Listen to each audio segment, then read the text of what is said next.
자, 오늘은 에베소서 1장 17절부터 19절까지 말씀을 같이 읽어보도록 하겠습니다. 시작. 우리 주 예수 그리스도의 하나님 영광의 아버지께서 지혜와 너희에게 주사 하나님을 알게 하시고 너희 마음의 눈을 밝히사 그의 부르심의 소망이 무엇이며 성도 안에서 그 기업의 영광의 풍성함이 무엇이며 그의 힘의 위력으로 역사하심을 따라 믿는 우리에게 베푸신 능력의 지극히 크심이 어떠한 것을 너희로 알게 하시기를 구하노라. 아멘.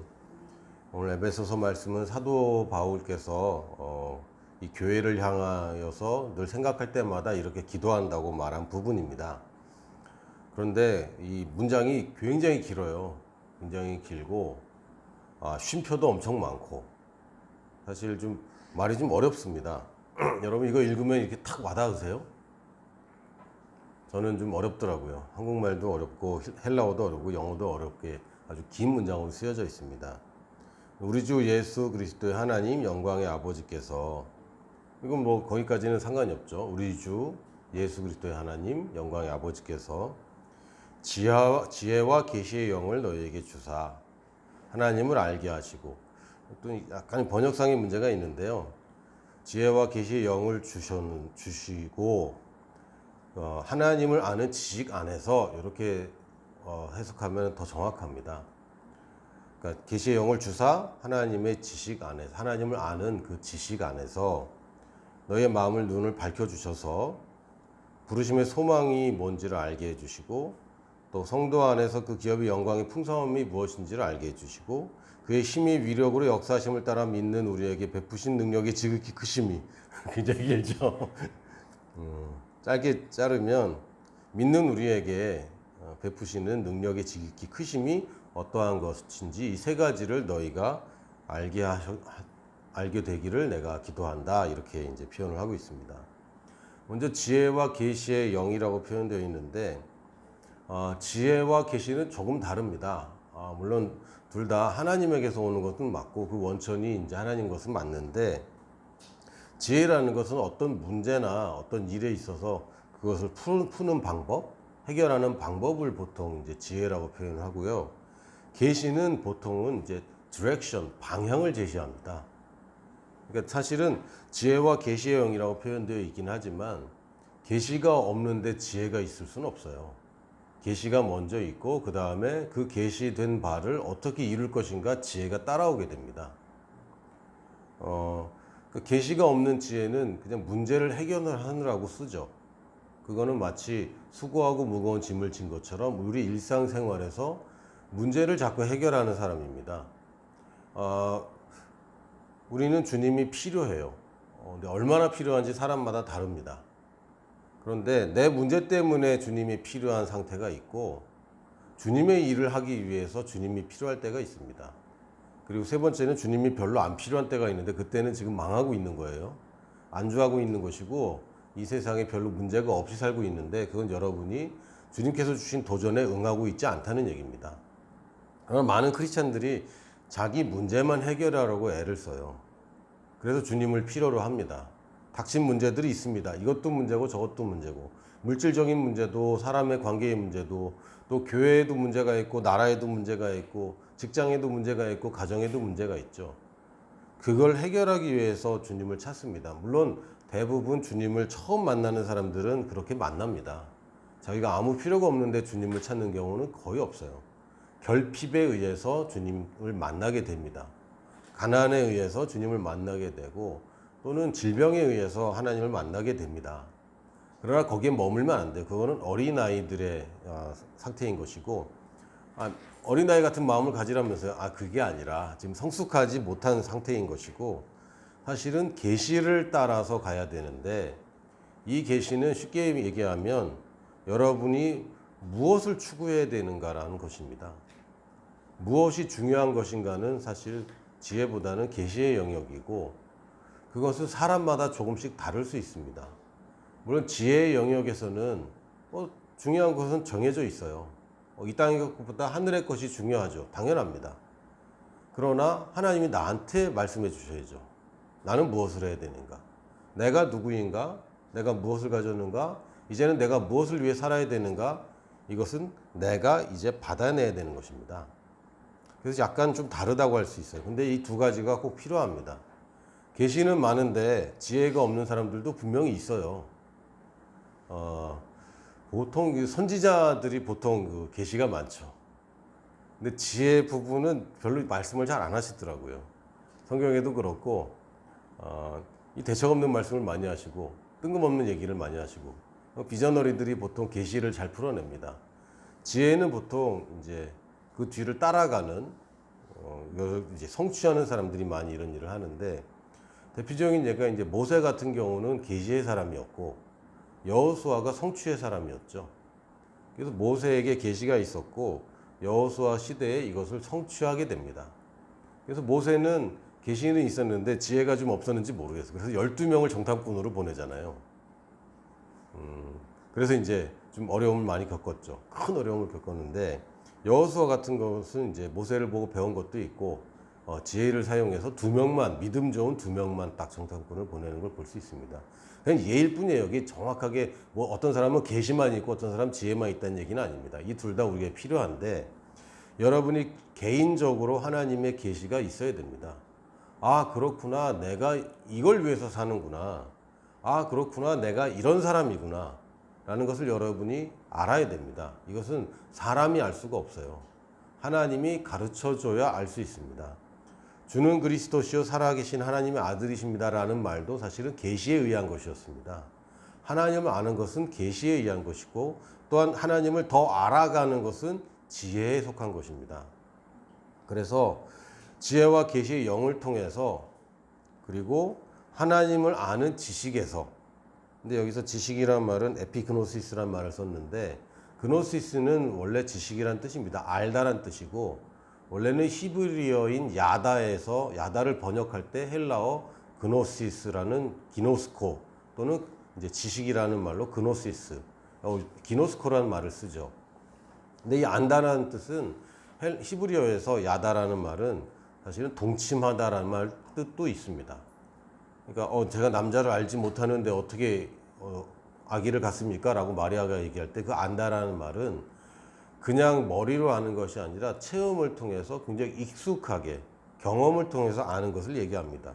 근데 에피그노시스라고 그러면 그냥 그렇게 경험적으로 체험을 통해서 아는 것과의 추가로, 에피라는 말은 추가로라는 뜻이거든요. 그래서 참 지식, 정말 제대로 아는 것. 경험을 통해서 아는 거지만 그게 틀릴 수도 있거든요. 경험이라는 것은 늘 틀릴 수 있습니다. 그러나 참 지식을 얘기합니다. 그래서 하나님을 아는 지식 안에서 뭐냐면 일단 하나님을 알아야 돼요. 우리 내가 누구인지 알았습니다. 우리는 하나님의 형상이기 때문에 하나님을 모른 채 내가 누구인지 알 수가 없습니다. 하나님이 주신 것이기 때문에, 내가 가진 것은 하나님이 주신 것이기 때문에 하나님을 모르면 내가 가진 거 알 수 없어요. 또 내가 무엇을 할 수 있고 무엇을 해야 하는지도 하나님의 계획 세우신 거기 때문에 내가 하나님 모르면 그거 알 수 없습니다. 사람들이 자기가 자꾸 궁금할 수 있는데 그럴 때 하나님을 아는 지식 안에서 하나님의 본성과 계획과 방식 안에서 우리가 그 다음 것으로 넘어갈 수 있습니다.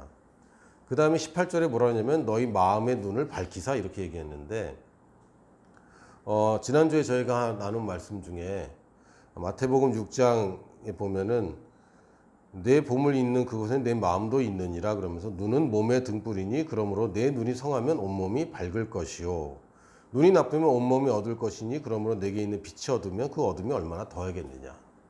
근데 이 마태복음 6장의 말씀을 보면 염려하지 말고 걱정하지 말고 나한테 와서 쉬어라가 본질이 아니라 나의 멍에를 메고 나와 같이 가자. 즉 33절에 그런즉 너희는 먼저 그의 나라와 의를 구하라. 그리하면 이 모든 것을 너에게 더하시리라라는 하나님이 뭔가 계획이 있고 하나님이 뭔가 우리에게 보여주고 싶은 방향이 있는 것을 알 수 있습니다.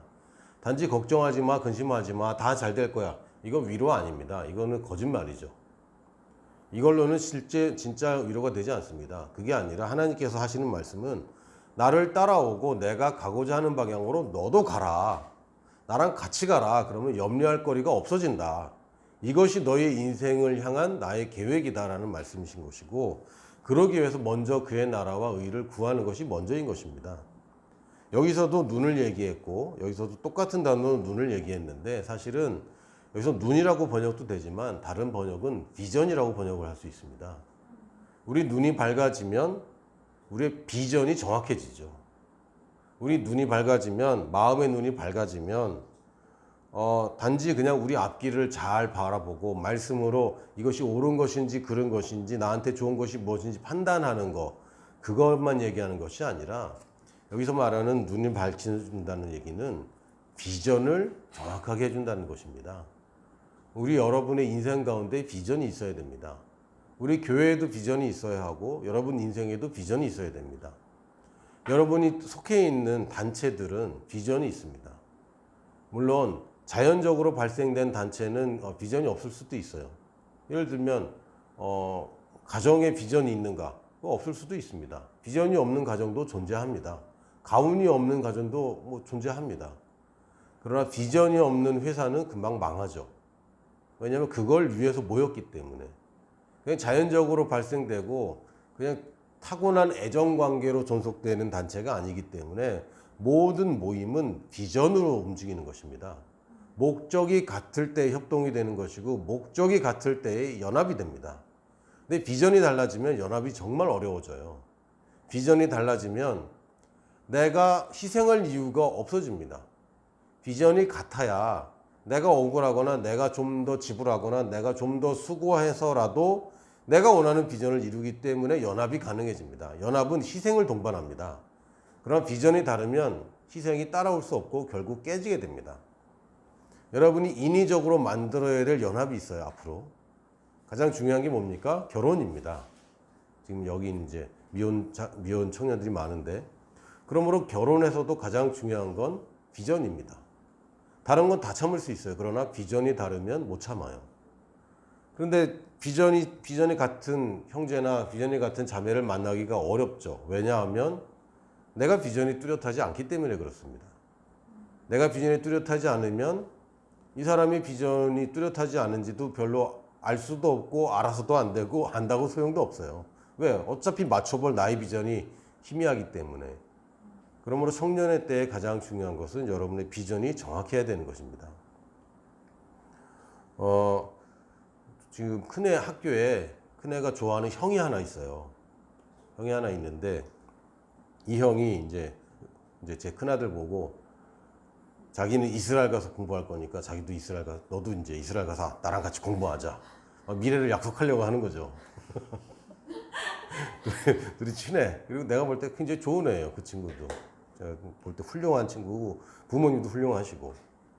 근데 이제 제 아들은 저의 이제 영향을 받아서 자기는 이스라엘 가면은 중동 선교가 좀 어려워질 것 같으니까 지금 레바논이나 요르단으로 갈 생각하고 있거든요. 그랬더니 그렇게 얘기했더니 그 형, 그래? 그럼 어떡하지? 막 이런 비전이 달라지는 순간이죠. 서로 좋아해. 잘 맞아. 서로 말도 잘 통해. 그러나 비전이 달라지면 가는 길이 달라질 수밖에 없습니다. 우리가 기도해야 될 것은 우리의 비전이 밝아지는 것이고 더 구체화되는 것입니다. 그 비전이 밝아지면 뭘 알게 되냐면 첫 번째는 부르심의 소망이 무엇인지 알게 됩니다. 두 번째는 그 기업의 영광의 풍성함이 무엇인지 알게 되고 그 다음에는 능력의 지극히 크심을 알게 됩니다. 자, 근데 이거 잘 봐야 됩니다. 부르심을 알게 된다는 얘기 없습니다. 부르심은 말씀에 이미 다 나와 있는 것이고 우리가 비전이 밝아지고 하나님을 알게 되고 지혜와 계시의 영을 받게 되면 그 부르심의 소망을 알게 되는 거예요. 부르심과 부르심의 소망은 정확하게는 다른 겁니다. 부르심은 아는 것에 이제 속해 있고 이것은 지혜의 영역입니다. 하나님께서 나를 뭘로 부르셨는가? 그러나 소망이라는 것은 이것은 믿음의 영역입니다. 내가 이 부르심을 이루었을 때 어떤 일이 벌어지는가? 이걸 보는 게 부르심의 소망이에요. 부르심은 하나님이 나를 이걸로 부르셨구나. 내가 이걸 해야 되겠구나. 이것이 부르심입니다. 그러나 부르심의 소망은 뭡니까? 이걸 이루었을 때의 모습을 미리 보는 겁니다. 이거는 비전의 영역이고 계시의 영역이죠. 이거를 비전이라고 하는 겁니다. 하나님이 날 무엇으로 부르셨는가? 이건 여러분이 잘 분별해야 됩니다. 하나님 말씀에 이미 있는 것에 기초해서 여러분들이 분별해야 됩니다. 하나님의 방향은 이미 정해져 있고 그 방향 가운데 내 몫이 무엇인가는 여러분들이 잘 찾아내야 됩니다. 그러나 비전은 무엇입니까? 그것을 이뤘을 때의 모습. 그것이 이루어졌을 때의 모습이 바로 나의 비전입니다. 또한 영광을 아는 것이 아닙니다. 영광의 풍성함을 아는 것이죠. 하나님의 영광은 우리가 알죠. 비치고 황홀하고 찬란하고, 그러나 그것이 내 인생에서 풍성한 것, 이것을 비전을 통해서 아는 것입니다. 세 번째는 하나님의 능력을 아는 것은 말씀에 적혀 있고 다 객관적으로 이미 성경에 기록되어 있습니다. 그러나 내 인생에서 지극히 크시다는 것은 사람마다 다 다른 것이에요. 이것은 내가 비전을 통해서 이것을 취하는 것입니다. 그래서 부르심과 영광과 능력은 아는 것의 영역이지만 소망과 풍성함과 크신 것은 보는 것의 영역입니다. 그래서 이 다음에 뭐라고 쓰냐면 너희로 알게 하시기를 구하노라 라고 할 때는 안다는 단어가 다른 단어를 썼습니다. 아까는 그 지식이라는 단어, 에피그노시스라는 단어를 썼는데 너희로 알게 하시기를 구하노라 할 때는 에이도라는 또 다른 단어를 썼어요. 이거는 기노스코란 단어랑 다릅니다. 기노스코란 단어는 체험을, 경험을 통해서 아는 것이고 에이도라는 것은 보고 아는 것입니다. 그러니까 보는 것을 통해서 아는 것이죠. 그래서 이 말씀이 이제 맥락이 있죠. 너희 눈을 밝혀주고 비전을 갖게 되어서 너희로 보고 알게 되는 것. 본다는 것은 직접 내 앞에 있는 것을 보는 것도 있지만 비전을 통해서 믿음으로 보는 것을 얘기합니다. 우리가 내 눈에 몸의 눈이 밝아지면 멀리 보고 또렷하게 보겠죠. 우리 혼의 눈이 있는지 모르겠지만 만약에 혼의 눈이 있다면 명확하게 분별하고 여러분들이 통찰력이 생길 것입니다. 그러나 여기서 말하는 마음의 눈은 카르디아, 하트의 눈인 것이고 우리 심령의 눈을 얘기합니다. 영의 눈이 밝아지면 우리는 하나님께서 원하시는 그 비전을 명확하게 보게 되는 것입니다. 그럴 때 우리가 부르심의 소망을 알게 되고 보고 아는 것이죠. 미리 보고 영광이 풍성함을 우리가 미리 보고 알게 되고 능력이 지극히 크심을 미리 보고 알게 되는 겁니다. 정확하게 다시 정리하자면 우리에게는 비전이 필요합니다. 모든 사람에게 비전이 필요합니다. 당신이 무엇을 위해 살고 있고 그 살고 있는 것을 이루었을 때 어떤 결과가 이루어질지를 봐야 되는 것이고 그것이 전혀 없는 사람은 그것을 갖는 데에 먼저 집중을 해야 됩니다. 그것을 발견해야 됩니다. 그리고 희미하게나마 혹은 막연하게나마 이미 비전을 발견한 사람은 그 비전을 더 명확하게 하고 더 또렷하게 할 수 있는 지혜가 필요합니다. 그것을 찾아서 여러분이 선택을 해가야 됩니다. 우리가 교회를 선택할 때 많은 교회 선택의 요건들이 있습니다. 물론 이제 집에서 너무 멀면 이제 좀 불가능하겠죠. 너무 멀면. 적당히 멀면 건 괜찮아요. 제가 좋아하는 목사님 한 분이 이렇게 표현했어요. 이거 뭐 학교 비하는 아니지만 죄송합니다. 너 서울대 멀다고 안 갈 거냐고. 서울대 멀다고 집 앞에 있는 다른 대학 갈 거냐고. 집에 가깝기 때문에 그 대학 가는 게 맞냐고 얘기할 때 제가 살짝 충격받았습니다. 우리가 교회를 선택할 때 대학 선택하는 것보다 우습게 알죠. 교회를 선택할 때 여러분이 가는 직장 선택하는 것보다 더 쉽게, 더 안일하게 생각합니다. 왜요? 교회는 누구나 들어갈 수 있다고 생각하고 다 열려 있기 때문에. 여러분이 교회 간다고 교회에서 쫓아내는 일은 거의 없을 겁니다. 들어간다고 쫓아내는 게 아니라 안 나가면 쫓아낼 수도 있어요. 저는 이제 쫓겨났기 때문에. 나쁘게 쫓겨난 게 아니라 개척을 하라고 저희 영적인 아버지께서 저를 내보내셨죠. 여러분이 교회를 선택할 때 직장이나 심지어는 동아리 선택하는 것보다 더 소홀하게 생각하는 사람들이 많이 있습니다. 그냥 어디나 다 같은 거 아니야? 라고 생각하고 어디나 다 같을 수 없어요. 왜냐하면 여러분이 만나는 사람이 달라요.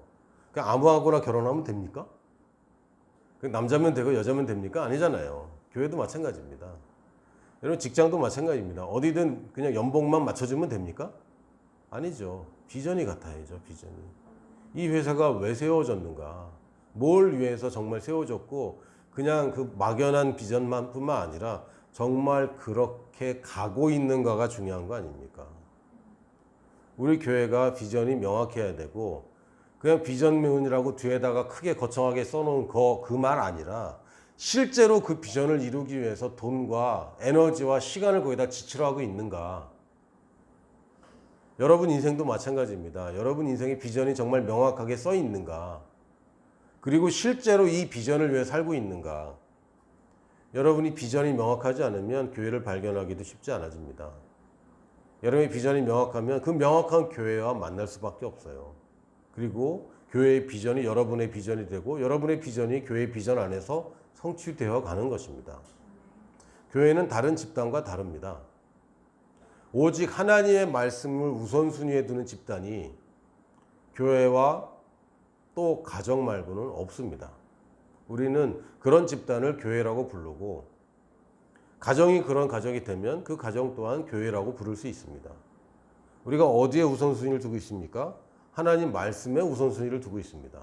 현실을 우리가 사용하고 현실을 정복하고 현실을 다루지만 현실과 동떨어져서 말씀을 연구하는 집단이 아니라 하나님의 말씀으로 현실을 뒤바꾸고 현실을 변화시키는 집단은 오직 유일하게 교회밖에 없습니다.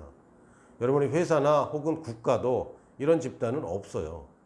우리에게 하나님이 최고의 우선순위가 맞다면 여러분의 인생 가운데 교회의 비전이 여러분의 우선순위가 돼야 마땅합니다. 하나님이 주신 비전이 교회를 통해서 여러분에게 더 명확해질 것입니다.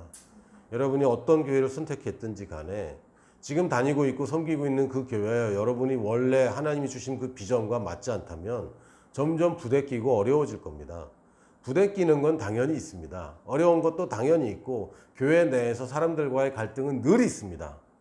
없으면 그것도 이상하죠. 없으면 그만큼 친한 게 아닙니다. 그만큼 함께 싸우고 있는 게 아닙니다. 그럼 당연히 있습니다. 그러나 비전을 이루어가면서 싸우는 것은 내가 이겨야 되는 싸움이고 내가 감수할 수 있는 싸움입니다. 그럼 비전이 다르기 때문에 싸우고 있다면 여러분은 지금 헛고생하는 것입니다. 비전이 명확한 교회를 찾아가셔야 되고 그것이 여러분이 사는 길입니다. 교회를 살리는 길이 아니라 여러분이 사는 길이라고요. 그래야 살아난 여러분들로 인하여 교회도 살아납니다. 여러분이 비전을 발견하십시오. 그리고 그 발견한 것을 더 명확하게 찾으십시오. 이것은 그냥 가만히 앉아있다고 되는 것은 아닙니다. 그러나 우리가 믿는 것은 하나님의 말씀 위에 이것들을 쌓아가게 됩니다. 우리가 지혜도 좋고 계시도 좋습니다. 그러나 이것은 말씀의 기본을 한 지혜와 계시를 얘기하는 것이지 절대로 하나님의 말씀을 벗어난 또 하나의 성경을 쓰는 계시가 되어서는 안 됩니다. 하나님의 원리를 벗어난 사람의 지혜가 되어서는 안 됩니다. 우리는 하나님의 말씀에 기초한 지혜와 계시의 영을 우리가 받았다고 이야기를 하고 하나님을 아는 지식 안에서 그 친밀한 관계 안에서 우리의 비전과 우리의 눈이 밝아져서 부르심뿐만 아니라 그 소망을 알고 능력, 그 영광, 그 기업의 영광뿐만 아니라 그 풍성함을 우리가 알고 또 그리고 베푸신 능력뿐만 아니라 지극히 크심을 우리가 미리 보고 믿는 것입니다. 우리는 미리 볼 수 있는 능력을 가졌습니다. 그것은 우리의 믿음입니다. 믿음은 되어지지 않는데도 되어지는 것을 보는 것이고 우리가 보여지지 않는 이 미세한 세계에서 움직이는 것들을 우리가 믿음으로 보는 것입니다. 같이 따라갈까요? 하나님 감사합니다. 하나님 감사합니다. 내게 비전을 주셔서 감사합니다. 내게 비전을 주셔서 감사합니다. 내 비전은 더 뚜렷해질 것이고 내 비전은 더 뚜렷해질 것이고 그 비전 안에서 그 비전 안에서 주님의 말씀이 성취될 것입니다. 주님의 말씀이 성취될 것입니다. 아멘. 아멘. 안녕. 또 만나요.